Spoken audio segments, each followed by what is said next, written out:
It's 1:30. I'd like to call the meeting of the Traffic and Transportation Commission for 21 May 2018 to order. Roll call, Commissioner Clare, not available. Commissioner Littlefield. Present. Commissioner White. Here. Commissioner Hale, not present. Commissioner Schuline. Here. Commissioner Miller. Here. Commissioner George. Here, sir. And Commissioner Milner, not present. I'd like to just take a moment to mention that Ward 5 Commissioner Barry Hale's not here because his father passed away this morning. And Lewis Hale was a previous member of the Traffic and Transportation for several years. So if you could keep them in your thoughts and in your prayers. All right, we go on now to item 2, approval of the minutes of the April 16, 2018 meeting of Traffic and Transportation Commission. Can I have a motion, please? Move to approve. We have a motion from Commissioner Schuline to approve item 2. Do we have a second? Second. And we have a second by Commissioner Littlefield. Any discussion? Okay, we have a motion to approve the minutes of April 16, 2018 from Commissioner Schuline, seconded by Commissioner Littlefield. Votes, please. Okay, item is approved. Report on licensed taxi and record service will be presented in July of 2018 for the months of April, May, and June. We'll go on now to the consent docket. Do we have anybody here to speak against the item that's on the consent docket? 4A. Okay. Do we have any staff input on 4A? No, it's on consent because we're recommending approval. Okay. Do we have a motion for the consent docket? Move approval. We have a motion to approve the consent docket, item 4, from Commissioner George. Do we have a second? Second. Oh, we got a second over here from Commissioner White. Any discussion? Okay, we have a motion to approve the consent docket from Commissioner George, seconded by Commissioner White. Can I have your votes, please? Okay, item is approved. We are going on now to item 5, items for individual consideration. Oklahoma City Police Department Permits and ID Unit to consider a revocation or suspension of the certificate business license issued to Paris Limousine of Oklahoma LLC, doing business as Paris Limo, for an alleged violation of Section 5640 of the Oklahoma City Municipal Court of 2010. Sergeant, you want to come on up? You have something? The memo I put in on that, Jimmy Paris has submitted the records to me as of today, so we're going to stricken it from the meeting today. Okay, so you're all satisfied that you have everything Yes, you sir. need? Okay, very good. Staff, do you have anything further? Nothing further to add, just echoing the police department's request to have the item struck from the agenda. Okay. Does anybody else want to speak on item 5A? Yes, sir, please. If I could have your name, address, you have up to 5 minutes, and please make sure to fill out one of these forms when you're done, sir.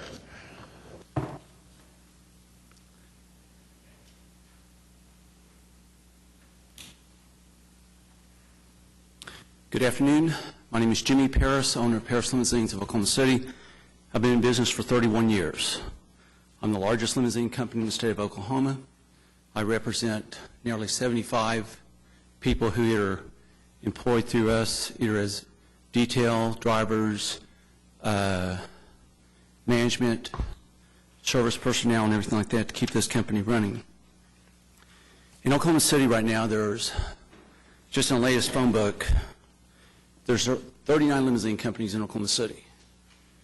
Looks like you've added 2 more. That's 41 limousine companies. Oklahoma City has asked me to simply, for the last, to turn in my records of everybody that we've driven in the last 90 days. They want the information, where they've been picked up, all the records of of customers. Now I'm asking you right now, if I asked you right now, Chairman, to give me your name and phone number and all your addresses, your kids' addresses, your phone numbers and everything, are you willing to give it to me?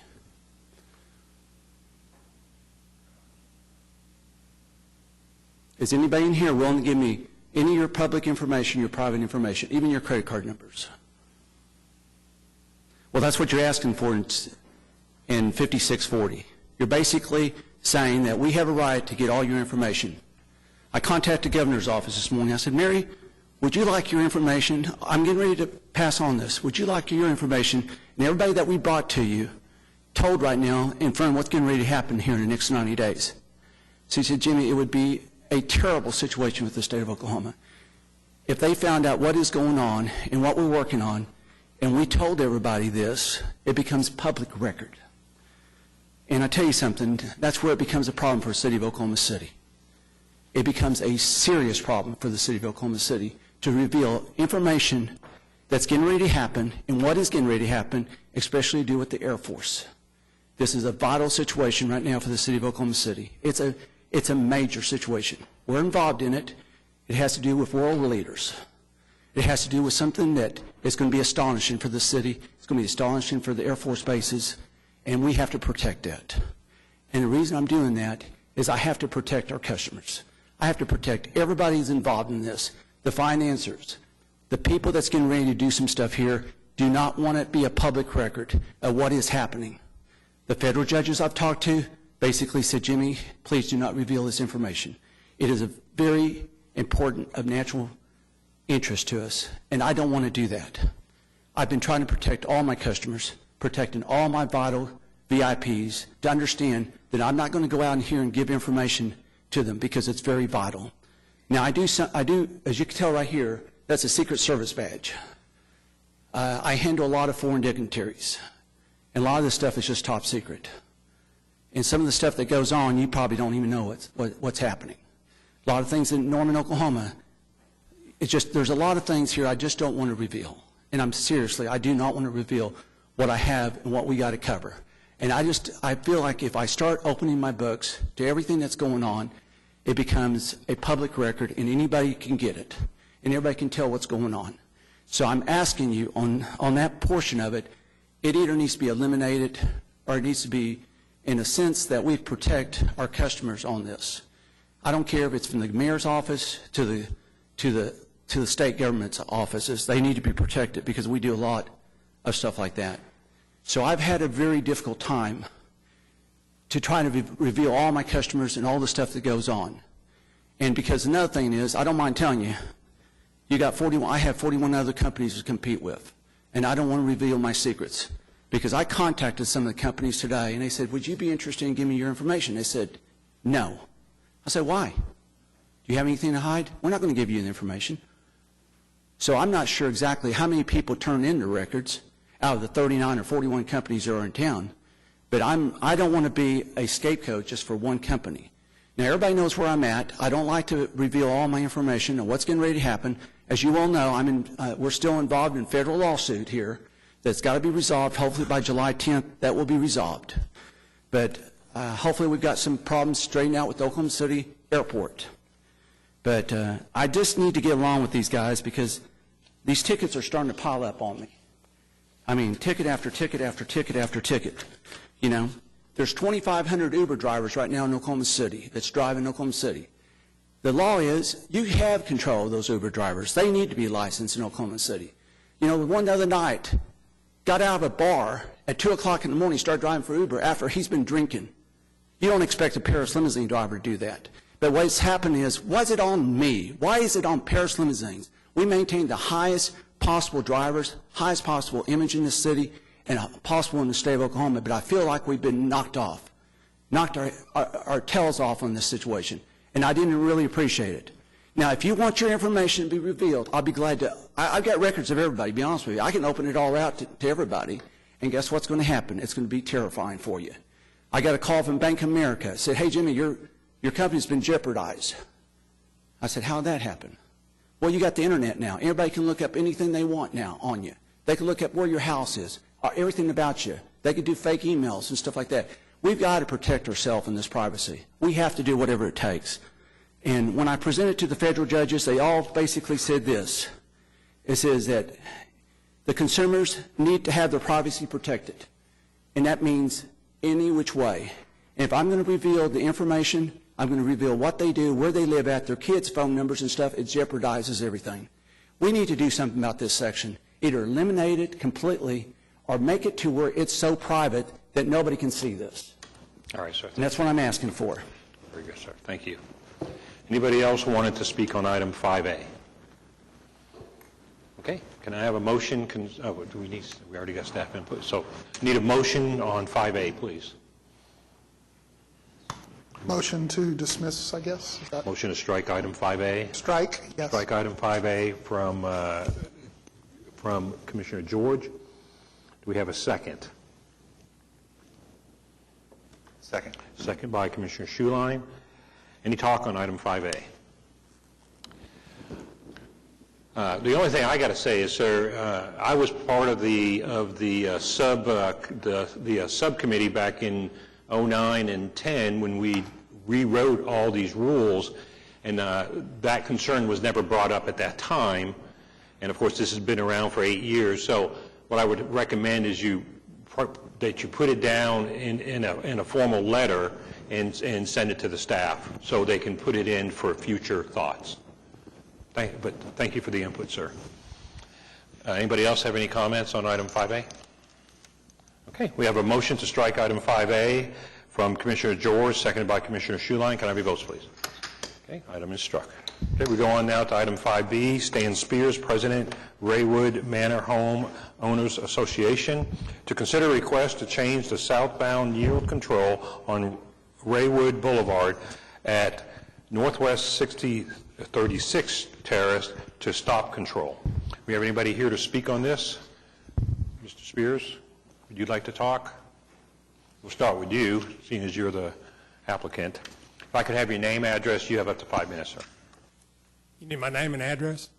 Stan Spears. My home address is 10836 Northwest 32nd Terrace in Yukon. 5 minutes? Well, honestly, I'm not prepared for this. I didn't even know I was going to be called down for it because we got all the paperwork together. We got the petition done, sent it in, and I honestly thought this was going to be done without my presence until I got the email just a few days ago. But all we need is to have a yield sign swapped out with a stop sign because we've had a lot of near misses, and since I'm the president of the HOA, I get all the complaints. And so we started the process. It's been quite a while now, and we just feel like it would be safer for our neighbors, and I would be taking care of my association to have that swapped out. And I believe a study was done. I have no idea what the study revealed. But I'm here representing my neighbors, and we would like to see a stop sign there just for the safety. I don't know if you have any pictures of it, but it kind of horseshoes. And so when people come in, they never slow down at the yield sign. And somebody can be flying around this way, and we've had a lot of near misses. And then a lot of people just don't stop or yield at the yield sign, and in their behalf, they sometimes don't have time before a car comes flying around. So if there's a stop sign there and they actually stop at it, there should be enough time to assess the situation.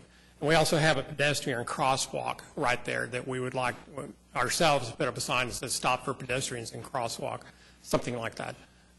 Because we have a lot of walkers pushing, babies, a lot of runners, cyclists, things like that. That we just believe, you have the pictures up there. There it is. The yield sign is on the left there. Oh, there it is. Okay. The one on the top looks like it has a stop sign on it.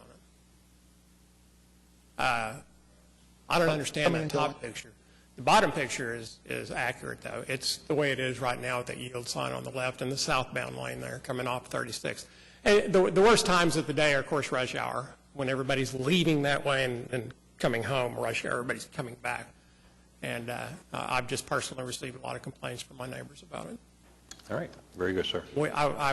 I hope you all approve this. I really do. My neighbors will really appreciate it. All right, sir. Thank you for your time. Okay, we have another person like to speak. Carol, I believe. Oh, Carol. Cool.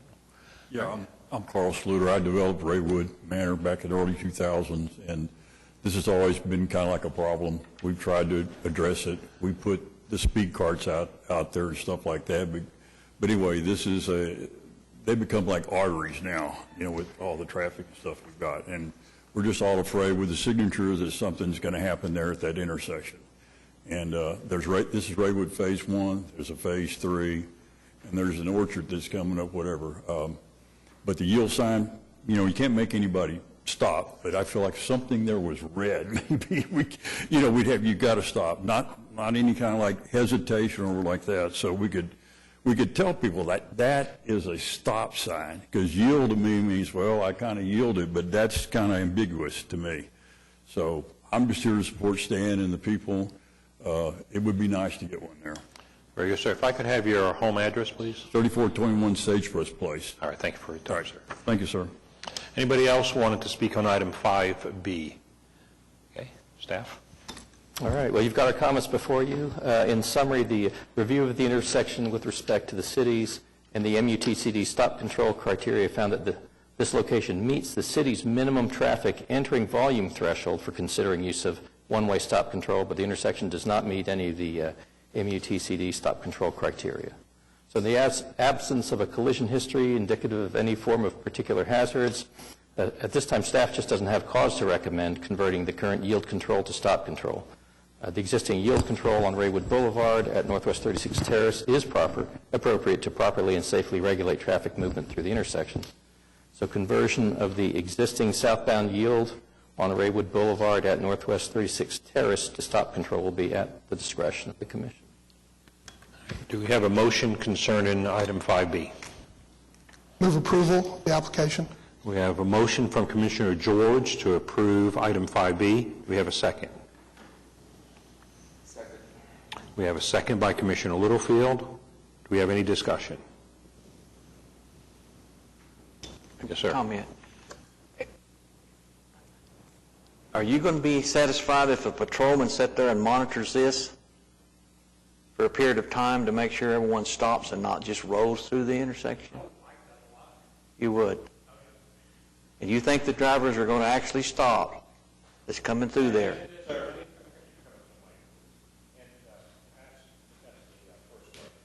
So if you That has could, definitely been discussed, and I know how people are at stop signs. I mean, even at 36th and Sarah, it's hard to find people who, stop 100% of the time. But I'm always in favor of patrolmen sitting there or even monitoring speed. And I know that most of the people who are violating it are neighbors. That's usually the way it turns out. So absolutely, I would be in favor. That was my concern. It's going to affect the people that live in there more than anything, because that's the people that's got to come back in, and they're going to go a block and have to stop coming off a major street. And the ones who will be affected that way will be in the minority, whereas the majority will be very happy about it. So, and I think they would be like me. It's like, yeah, let's get the offenders and give them a ticket. That's fine with me. Or at least get their attention. Absolutely. Well, I hope you're right. I hope they honor the stop sign, because that's what it's for. Right. It's not it's their right-of-way control. It's to stop the car and give the other traffic a right-of-way if it's necessary. So, when I stop at a stop, I'm going to sound like a little angel here, but you come to a full stop and look both ways and then go. That's what I expect out of anybody who comes to that area, that intersection right there. And it's not happening right now with the yield sign. well, there's a philosophy called a false sense of security. When we misapply our traffic control devices, it gives the public a false sense of security, and people think they're going to do what we hope they would have done. And if they're not warranted at a stop sign and they don't stop, then unfortunately, we have collisions. So just be aware of that. That's been a point I've brought up with everybody, is that who's to say that that's actually going to be that effective. But I think it will be better than what we have right now, and I think it shows our neighbors that as an HOA board, we are addressing their concerns. So I'm willing to take that chance. Take that chance. All right. All right. Thank you. all right, anybody else talking about item 5B? Yes, sir. Was there any consideration of any element in ASAP that could have been applied to help solve a problem like this for the neighborhood? At this location, no, because it doesn't have a high traffic volume, and if you looked at the speed study, you find that because of the short runs between, leading into this particular intersection, the 85th percentile is below 25. So there's not really there's nothing to be applied along that line at this location. But it was looked at or considered. Always. Okay, Okay, any other talk on item 5B? Okay. All right, we have a motion to approve item 5B from Commissioner George, seconded by Commissioner Littlefield. Can I have your votes, please? All right, item is approved. We go on now to item 5C, David Chambers, to consider a request for a 7 a.m. to 6 p.m. weekday parking restriction on the north side of Kingston Road from Northwest 61st Street to the approximate property line between 6225 and 6229 Kingston Road, and on the south side of Kingston Road from Northwest 61st Street to the approximate property line between 6212 and 6216 Kingston Road. Mr. Chambers, are you here? Sir, would you like to go ahead and speak? We have your card here. If I get your name and address, and you have up to 5 minutes, sir. Thank you for your time. Providing you were acquainted with the neighborhood, that would help. However, that's probably not going to happen. Anyhow, real peaceful, quiet neighborhood. However, the streets meander and curve around, and it's like our front door, we're 6213, our front door, I guess you would call it, faces east, southeast. Anyhow, I did 3 petitions. The first one had the wrong header page, and it had a significant agreeable people that signed it. I guess this would help. The second had 50 people agree to have the vehicles moved. There were 5 vacant homes. The second, I didn't go to the people that would disagree that would have to have their vehicles moved, so that's 2 that would disagree.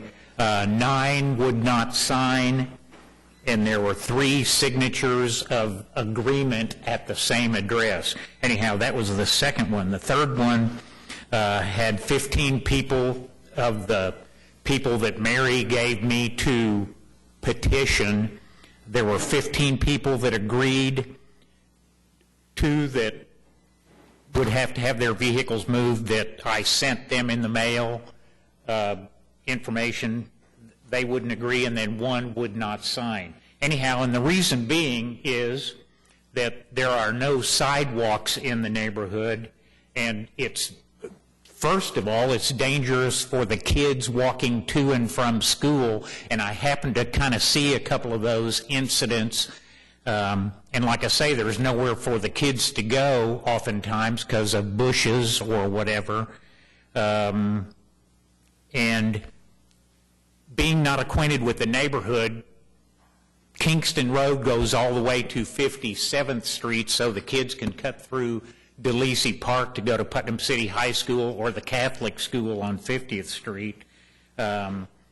Outside of it being dangerous for the kids walking to and from school, of course, it's dangerous for people and residents in the neighborhood that are walking. And as a matter of fact, there was this was probably this morning about 9:30, a lady walking her baby in a carriage with her little son with her.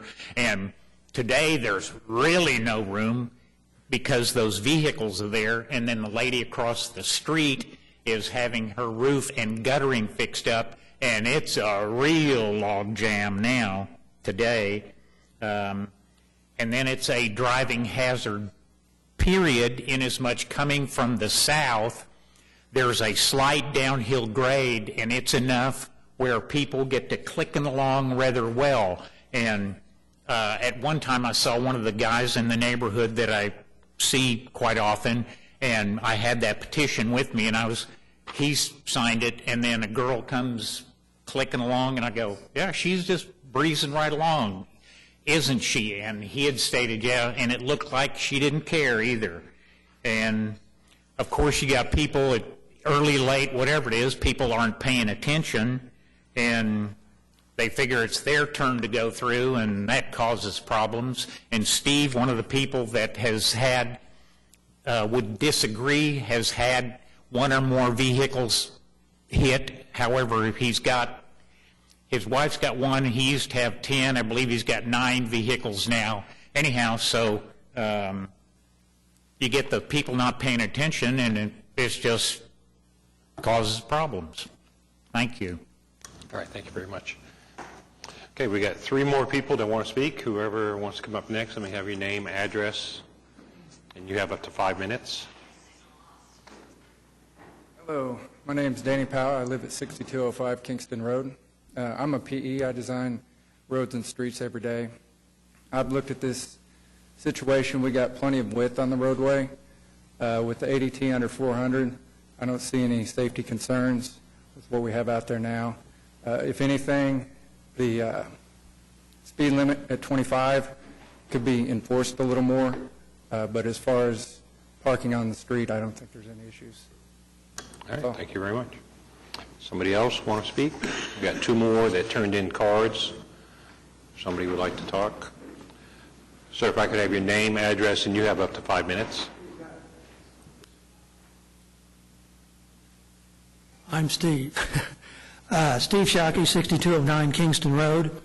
I was going to say some other things, but let's talk about the incidents this morning. Yes, we're having a trash day today also. With cars parked on both sides of the streets, the trash trucks still managed to get through just fine. So it didn't seem to be a problem there. When this first came up, a lot of the neighbors couldn't believe it was going to go this far, so we had a little trouble chasing down the objections to it. However, we have updated, and the people that object to this particular petition are noted in all these dots. The ones in red are the ones that actually live in the area affected. It's my understanding that the ones that live on the area affected that object to it brings the percentage necessary down to even come before this commission down below the 67%. But we did miss the deadline on getting these letters of disapproval in. I do have copies for each of the commissioners if you'd like them. We have 24 additional signatures from people in the neighborhood that think that this is a silly idea and that object to it. So if any of you would like to have it, I'd be happy to give them to you. I'd be happy to answer any questions. Okay?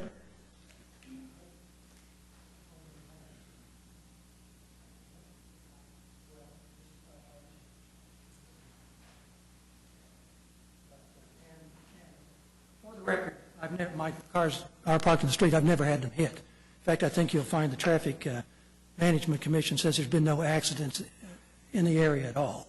So it's a nice, quiet neighborhood, and we'd like to keep it that way. We just would like to be able to park. I know my neighbor's going to speak. She has a business, and I have 2 businesses.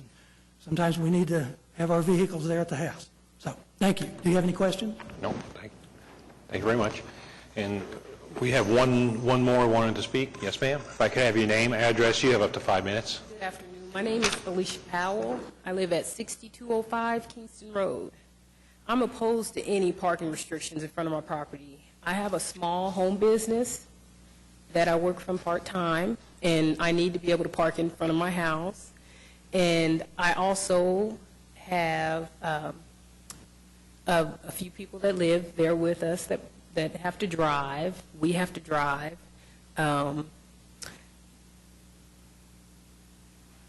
And my clients that come to me, they would need a place to park too. You know, they can't park. They would have to park up the street from my house and walk downhill to get there. And I'm just respectfully requesting that the city of Oklahoma City denies us and lets us park in front of our house. I would really appreciate that. And that's basically all I have to say. All right, thank you, ma'am. Okay, anybody else wanted to speak on item 5C? Yes, sir. Sir, you have to come up to the mic. We'll give you just a bit more time here. I don't hear very well, so that all I pick up is blah, blah, blah. Anyhow, I've heard information about people, having people come, I mean, we're not trying to stymie, and the young lady, there's an intersection almost right across the street from them where people could park and they could walk to their house real easy, and it wouldn't cause the congestion and problems that parking on Kingston Road does. Thanks again. All right, thank you, sir. Okay, anybody else on item 5C? Okay, staff? All right, well, you've got our comments before you. As you heard, the applicant has submitted a request for a daytime weekday parking restriction on both sides of Kingston Road from Northwest 61st Street to a point about halfway between Kingston Road's intersections with Northwest 61st Street and Northwest 62nd Street.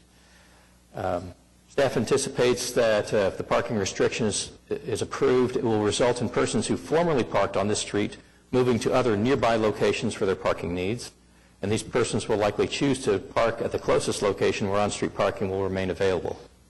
Staff anticipates that parking activity will likely increase in frequency on Kingston Road close to Northwest 62nd Street and both on Northwest 61st Street and 62nd Street themselves.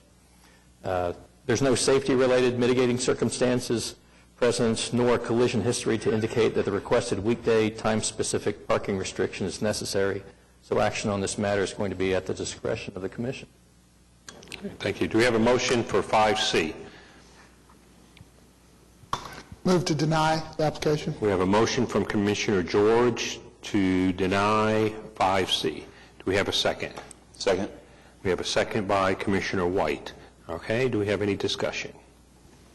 Yes, sir. You could come forward, please. I got hearing aids. They work great. Well, I had some. You should look into it. Just very respectfully, I see no parking anytime zones or restricted time no parking zones in residential areas as being very problematic. And the two reasons why I feel that way today in this particular application is because the folks that live on the street in front of where you're proposing this, it would displace them.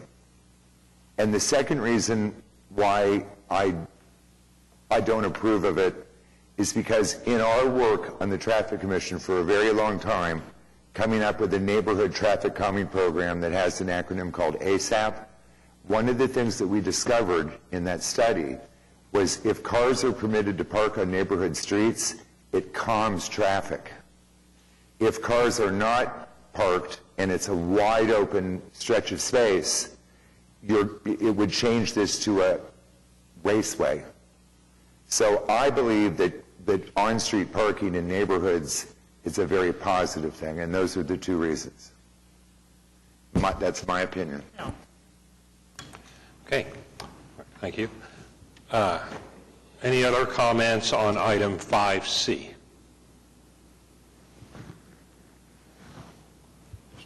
Sir, over to the mic if you have.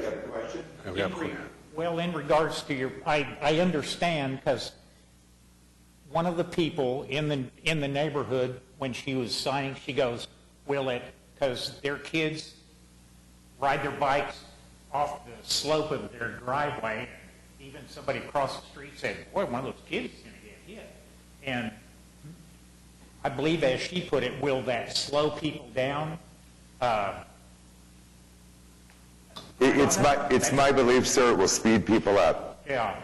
The trouble is, like I say, coming from the south, there's that slight downhill grade, and people get to clicking along rather well, and I don't know that it helps, hinders vehicles or being there or not being there. However, like I say, it's dangerous for the kids walking to and from school, residents in the neighborhood, walking, jogging, running, meandering through, all that. So it's just, I don't know what an accurate remedy would be, but that's very interesting what you brought up.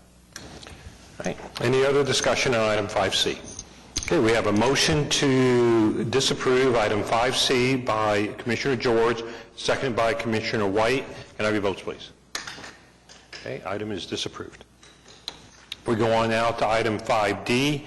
Mark L. Bourne, P.E., Vice President, AECOM Technology Corporation. Consider request for, 1, a traffic signal at North Broadway Avenue and Northwest 8th Street 2, a traffic signal at North Broadway Avenue and Northwest 11th Street, and 3, a signal-controlled no right turn restriction on southbound North Broadway Avenue at Northwest 11th Street.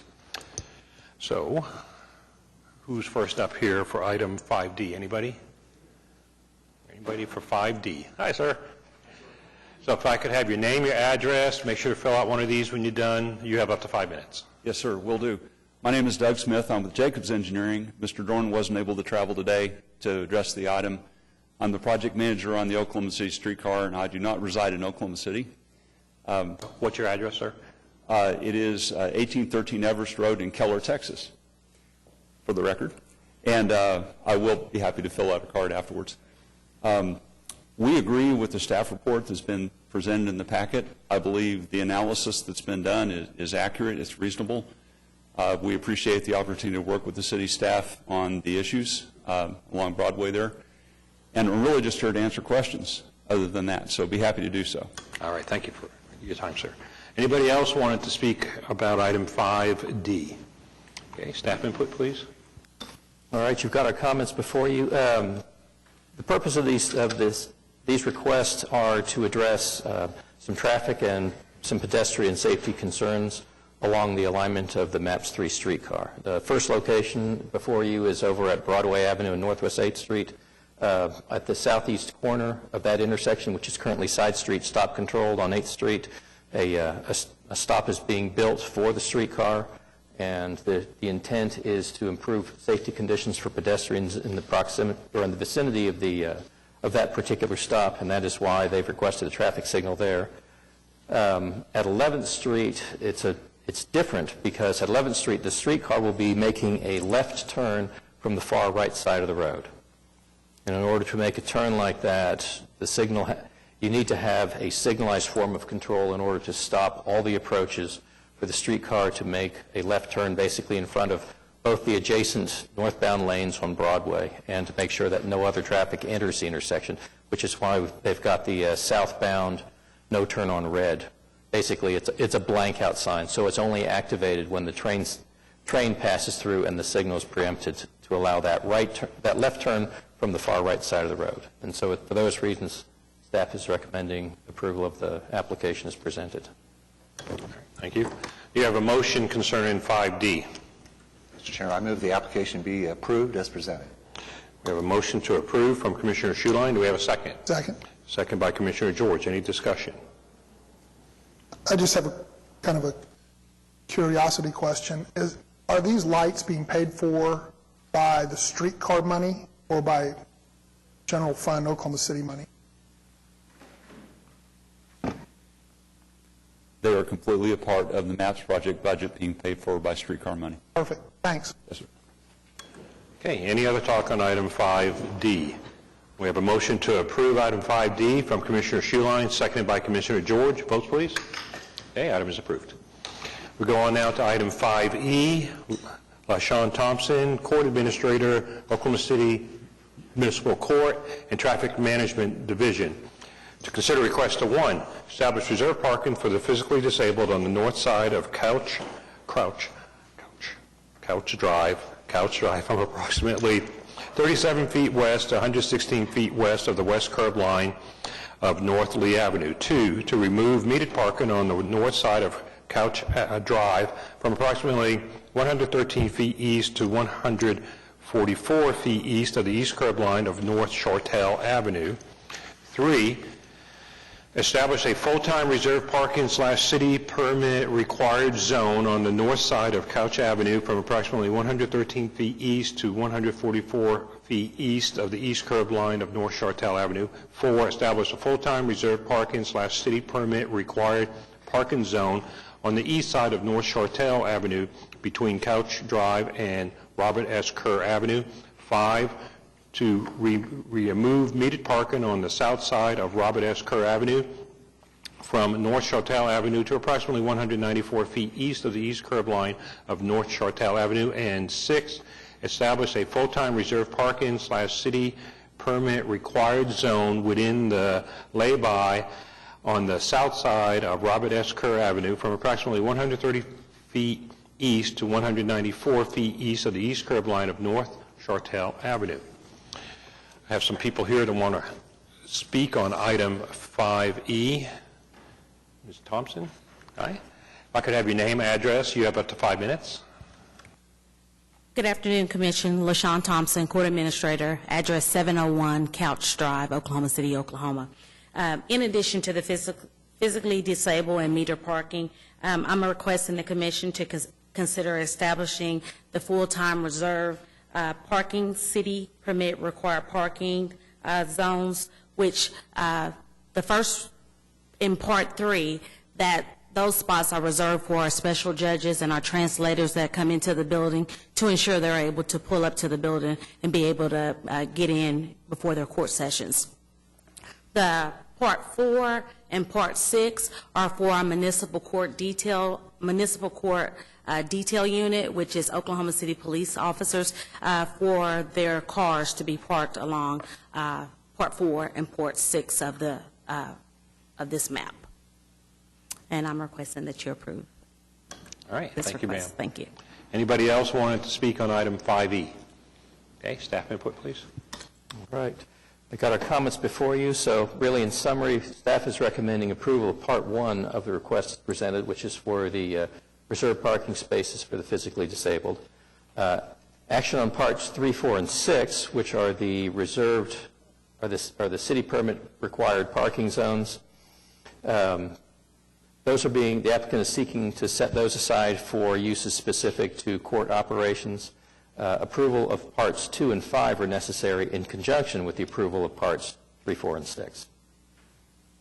I'm happy to answer any questions you might have on the application. All right, thank you. Do we have a motion concerning item 5E?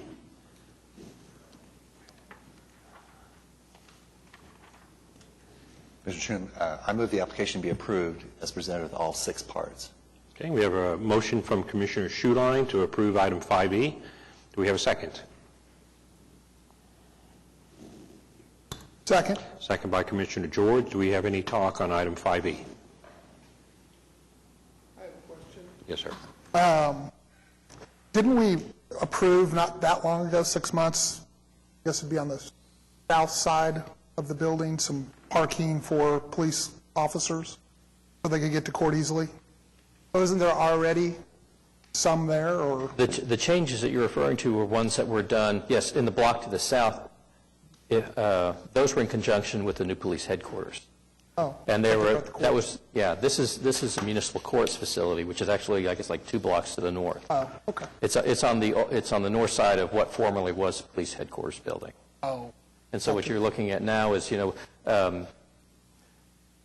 when we did a lot of research in preparing this particular request, there was a discussion of whether or not they needed to request angled parking, but in researching our records, we found that angled parking had previously been approved along the north side of Couch, and so the only thing that we needed to do was, in order to process a portion of the request, is include things like the reserved parking zones that they're seeking for judge and interpreter use, and for the reserved spaces for the physically disabled. And then the other new spaces created on Chartel and on Robert Esker, those were basically one is new, and that's on the west side. That's strictly related to court operations, and the one on the north side is they're converting some spaces that had previously been just regular public parking, but they're just taking 3 spaces worth. So yeah, that we did. So the commission had considered kind of a similar request. However, it was for the police headquarters building. Okay. Thank you. Okay, any other talk on item 5E? Okay, we have a motion to approve item 5E by Commissioner Schuline, seconded by Commissioner George. Votes, please. Okay, item is approved. We're going now to 5F, Timothy W. Johnson, P.E., President Johnson & Associates, to consider request to 1, establish 45-degree angle parking within a proposed on-street parking area on the north side of Southwest 13th Street from approximately 42 feet east to 157 feet east of the east curb line of South Agnew Avenue, and 2, establish a reserved parking space for the physically disabled on the north side of Southwest 13th Street from approximately 42 feet east to 80 feet east of the east curb line of South Agnew Avenue. Sir, if I could have your name, address, you have up to 5 minutes. Good afternoon. Caleb Morgan with Johnson Associates, 1 East Sheridan, Oklahoma City, 73104. We appreciate staff working with us on this item, and I'll be glad to answer any questions. Thank you. All right, thank you. Anybody else want to speak on 5F? Okay, staff input. I'm sorry, you've got our comments before you. In this particular case, the applicant is proposing to basically carve out a portion of Southwest 13th Street, which is about a 41-foot wide two-lane road. And what they're seeking to do is construct on-street angle parking. The parking provided is larger than the standards that are required in the city's off-street parking.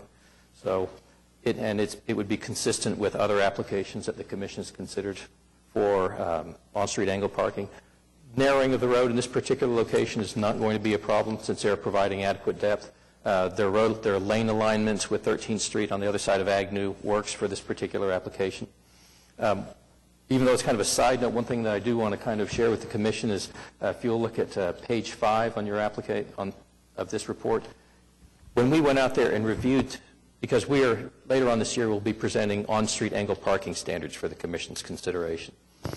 And one of the things that we kind of stress is making sure that there's adequate depth when an application comes before the commission to make sure that the parked vehicles don't have a negative influence on the through lanes of traffic that run adjacent to them.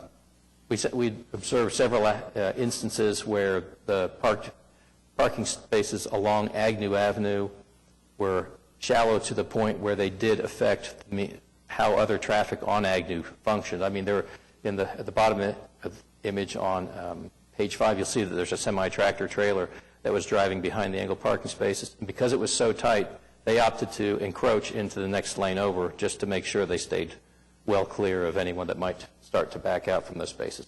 And you can also see at the top image of that page where a Ford F-350 truck that had been modified actually extends into the roadway because the spaces aren't deep enough. In this case of this particular application, they're providing spaces which are sufficiently deep enough, and for those reasons, we can recommend approval of this item as it's presented. I'm happy to answer any of the questions you might have. Thank you. Do we have a motion concerning 5F? Move approval. A motion to approve from Commissioner George. Do we have a second? Second. Second by Commissioner White. Do we have any discussion on 5F? Okay, we have a motion to approve item 5F from Commissioner George, seconded by Commissioner White. Votes, please. Okay, item is approved. We go on now to 5G. Melody Filmer, Dean of Students, John Rex Carter Elementary School, to consider requests for the addition of stop control on West Sheridan Avenue at Dewey Avenue to establish all-way stop control. Do we have anybody here for 5? Hi, ma'am. If I could have your name, address, and you have up to 5 minutes. Thank you.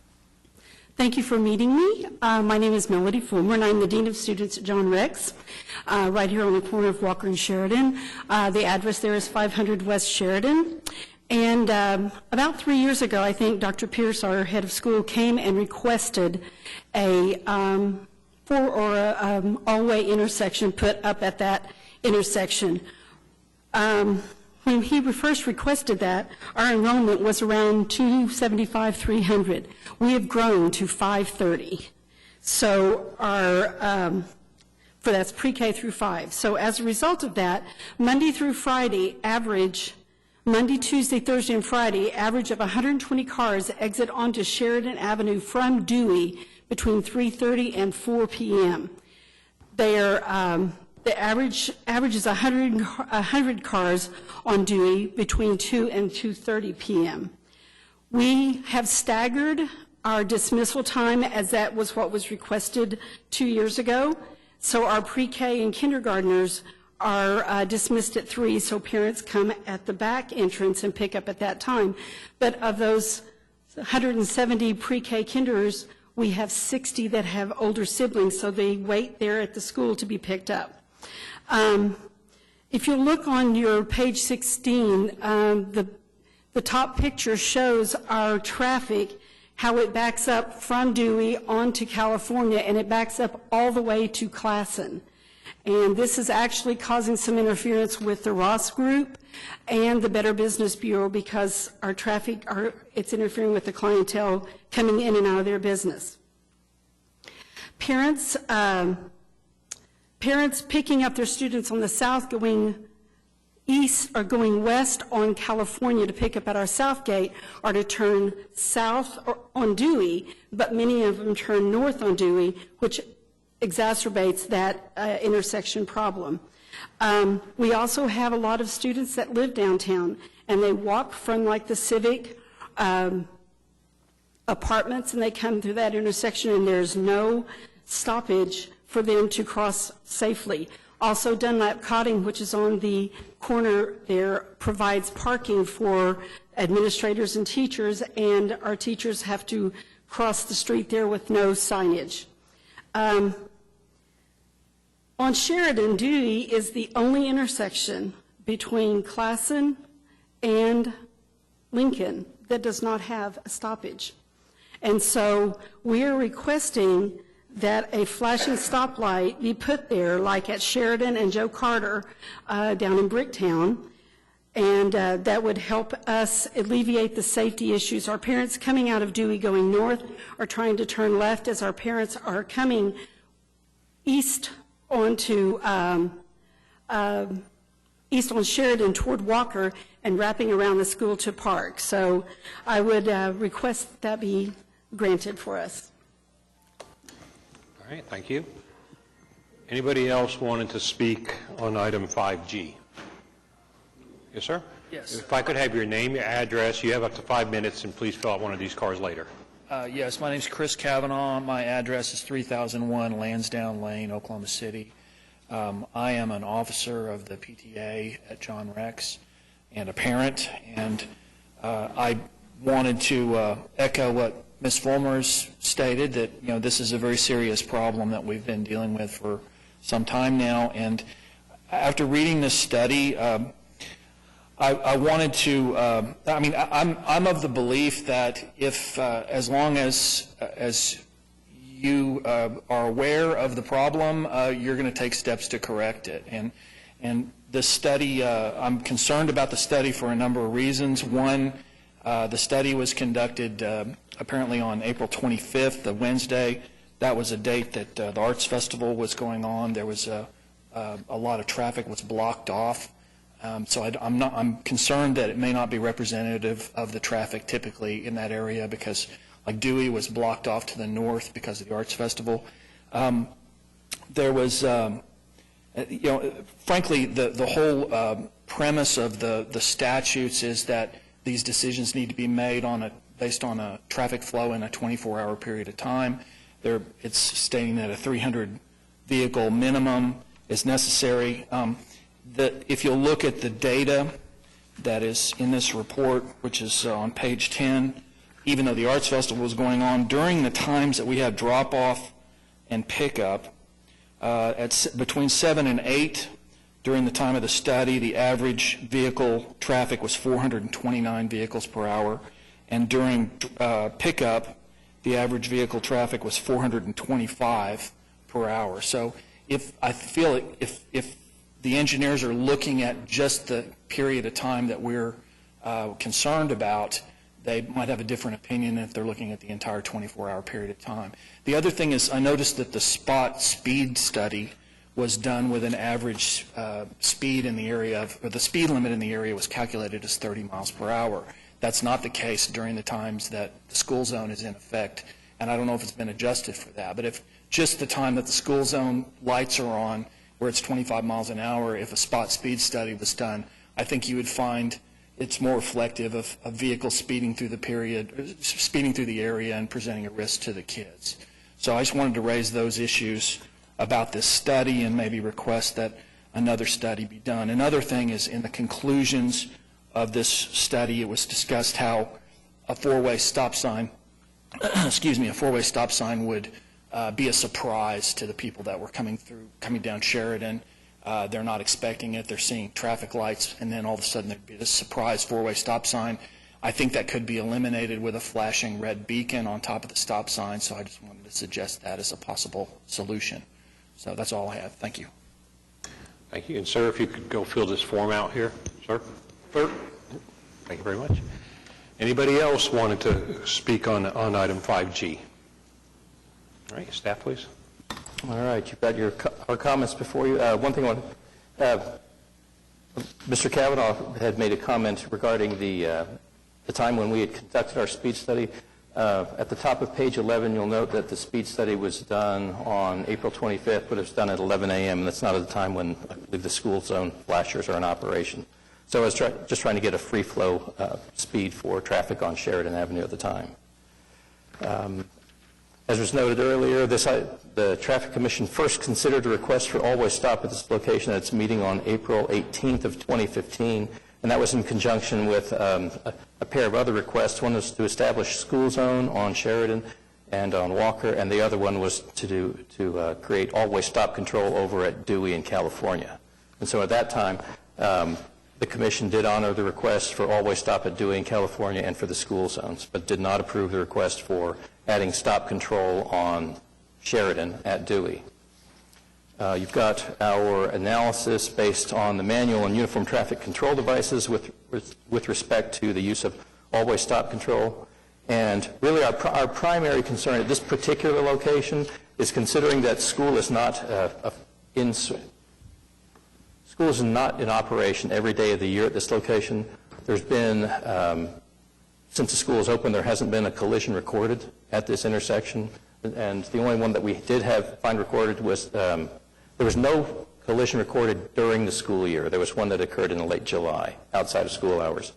All the surrounding intersections up and down Sheridan, I mean, you've got the three intersections to the west, which appear in one of your photographs, over at Lee, Chartel, and Glasson. And then as you go to the east, there's at Walker and Hudson. Those intersections are signalized. And to introduce an always stop condition in a corridor which is completely controlled by traffic signals does have a tendency to violate driver expectation. That's our primary concern by introducing an always stop condition at this particular site. So action on this particular matter will be at the discretion of the Commission. As noted earlier, the only reason why we don't have cause to recommend always stop control is because this is primarily a signal-controlled corridor, and at this time it does not meet any of the warrants for the use of always stop control. And I'm happy to answer any questions you might have on the matter. Okay. Do we have a motion concerning item 5G? I'll move the application be approved. Okay. We have a motion from Commissioner Schuline to approve item 5G. Do we have a second?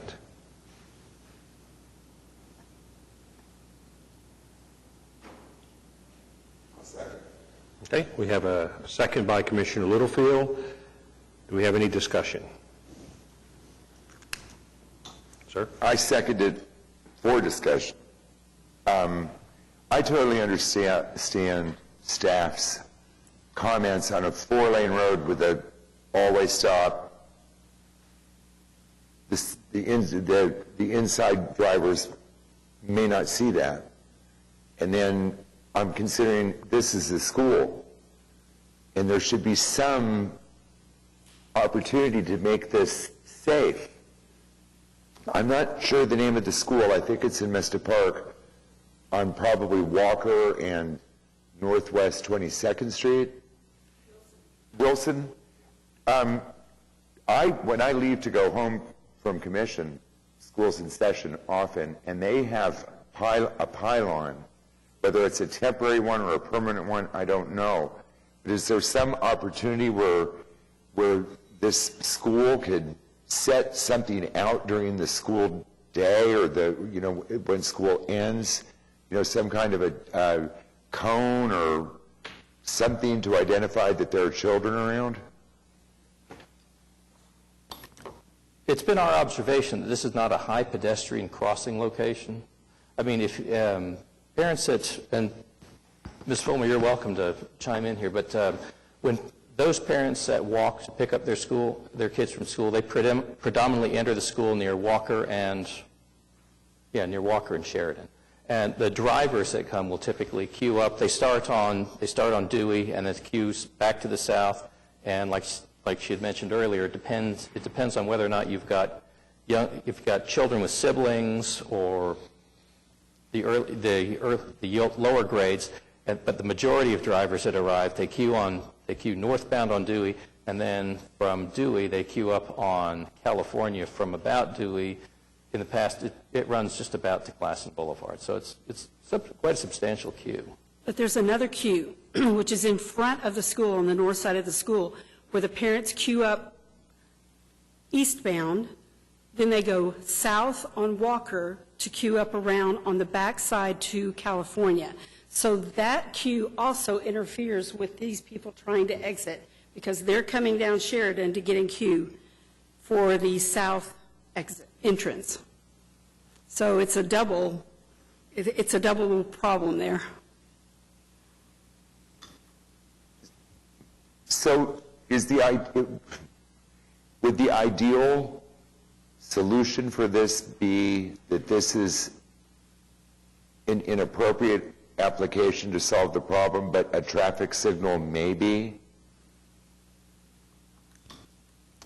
If we were to conduct a traffic signal review for most of the intersections up and down Sheridan, especially starting, those west of Walker Avenue, we'd probably find that, aside from maybe where Glasson or Western had crossed over, you'd find that most of the intersections along that route don't meet warrants for use of signalized control. However, the warrants for use of signalized control are typically written for higher volume roadways. And the environment that we're working in down here is a downtown environment, which is very different. It's very different. And as a matter of fact, the manual on uniform traffic control devices really, I don't think, adequately addresses really kind of like urbanized core areas. So in this particular case, rather than introducing something like all-way stop, there's potential for like a non-conforming traffic signal. The only argument in favor of using a traffic signal, which the Commission can't consider today because it's not on the agenda, would be for consistency in traffic control along Sheridan Avenue. The other probably case that could be made for the use of signalized control is that in downtown areas we try and run as much coordination to move people through as much as possible. Stops, you can't coordinate the operation of signals with stop signs, because a stop is always a stop. Just trying to help. I totally understand where if it were a four-way stop, that the right lane driver may obey that, and a pedestrian or even a vehicle waiting sees that and they move forward, but the center guy runs it. That's my major concern. So, ma'am, if you come up, let me ask a question. So what you want to do is, you got those 150 cars all queued up there. Yep. You want to be able to flow them out onto the road quicker. Right. What about a no left turn during certain hours? So that way... For the people on Dewey or the people on... Well, which one is where all the cars are queued? They're trying to turn left onto Sheridan. Okay. So that would actually inhibit it worse if we could not turn left onto Sheridan. Well, no, let me get my thing straight here. My understanding is you're all queued up. Yes. And you go way back and around and all that. Mm-hmm. And so when you say go, and all the kids are now in cars, Mm-hmm. you want to be able to go up to this stop. Right. That is not a four-way stop right now. Right. And you want to be able to move that 100-some-odd cars out as quick as possible. Right. Okay, so one thing I'm thinking is a no left turn. By not having to go left, everything goes right. You're only worrying about half the vehicle traffic. Okay. Now, of course, that'll make some parents mad. Right. that live that way. They'll have to go up and around. That queue is already there at the front of the school, so they're going to be inhibited to turn right there as well. Because the queue comes from along the front of the school. So, I'm just... Well, no, I'm sorry, I can't visualize where the queue is, and Okay. just let me do it here with this one. I can't see the one on the board there. In the front? No, they're talking about going right from Dewey onto Sheridan. And there's already a queue there.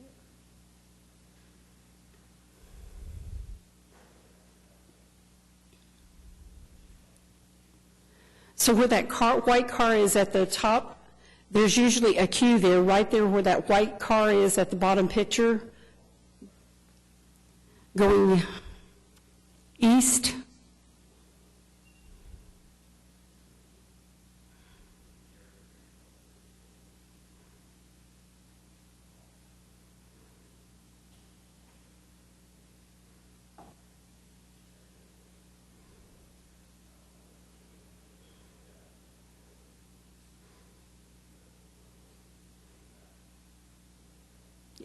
Okay, well, okay.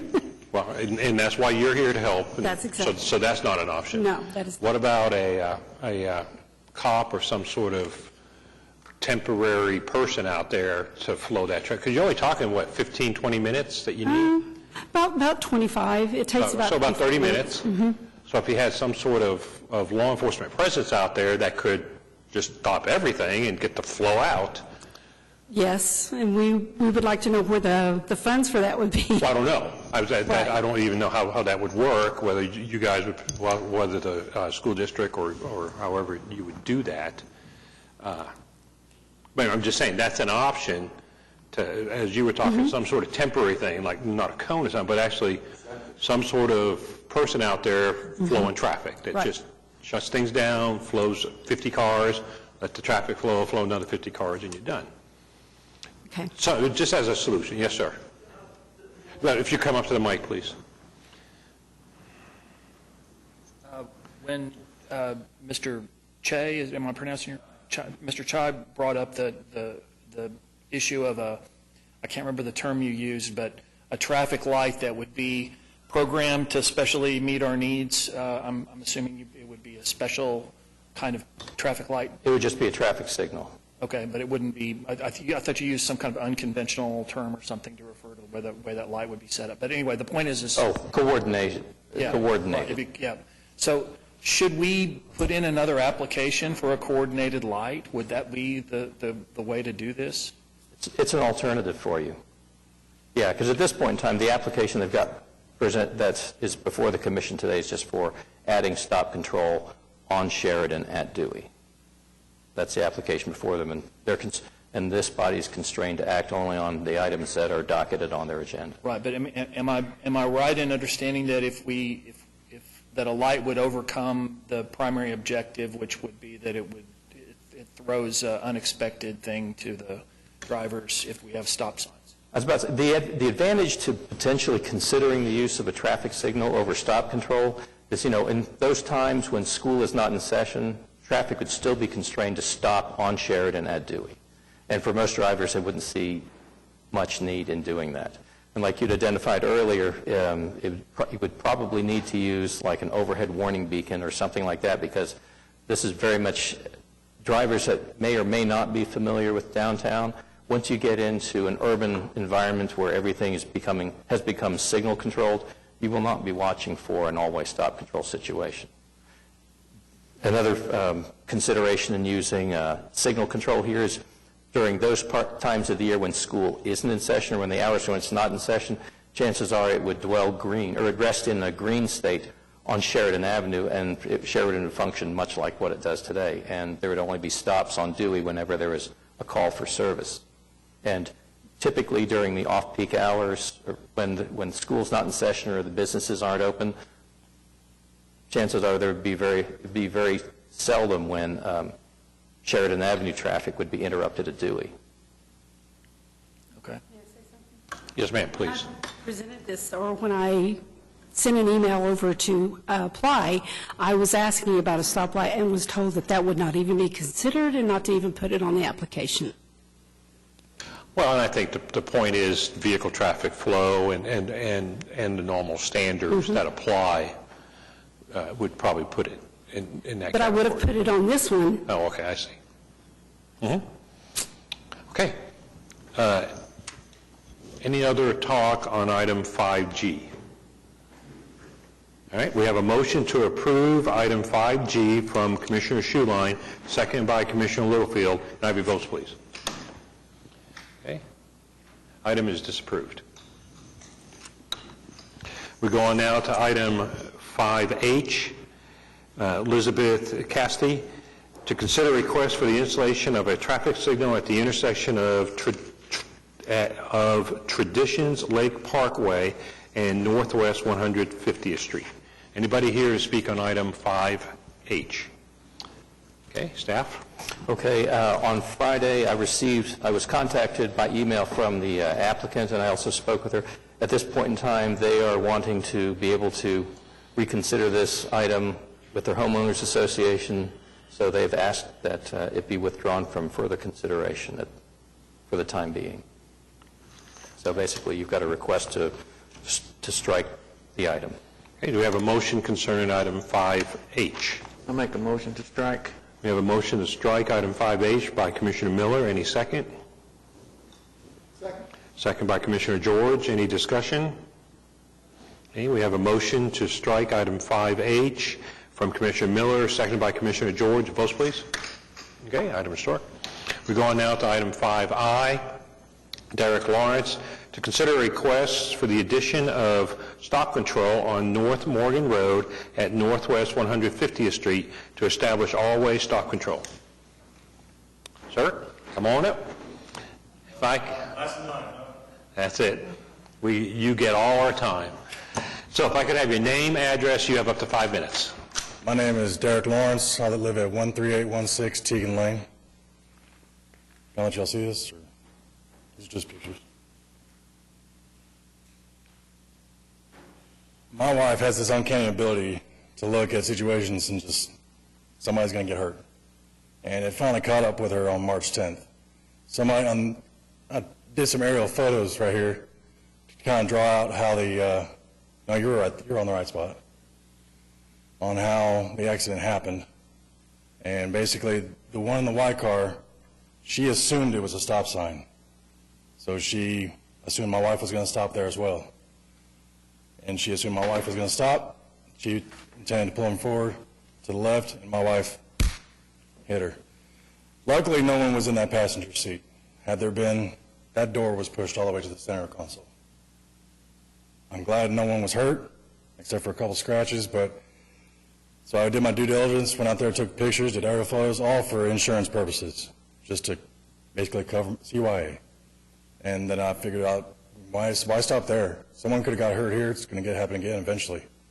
And I know from looking at your records that there's probably not enough traffic to put another stop sign, but why wait, is what I'm trying to get at.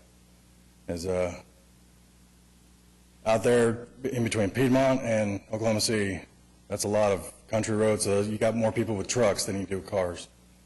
And look, that car right there, and plus we have 3 neighborhoods building up in that area, all within a mile.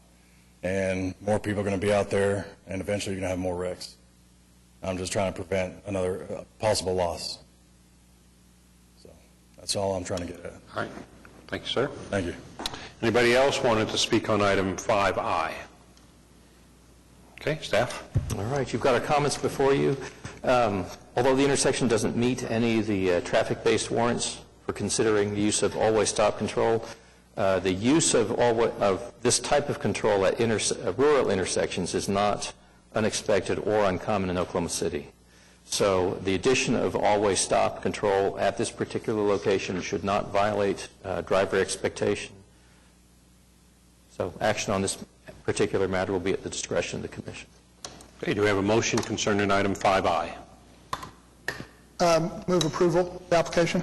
We have a motion to approve item 5I from Commissioner George. Do we have a second? Second.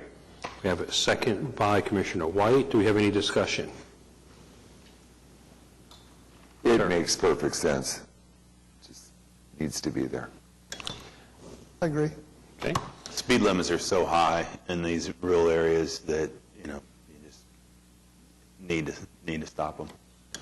Right. Now there's 20,000 people living out there, or there soon will be, but not already. Okay, we have a motion to approve item 5I by Commissioner George, seconded by Commissioner White. Votes, please. All right, item is approved.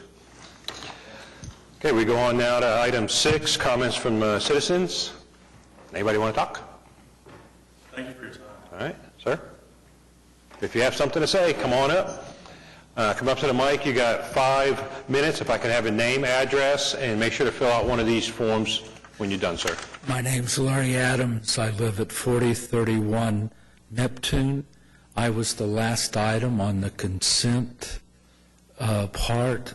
While I was walking over here, my heart monitor went off, and I had to check.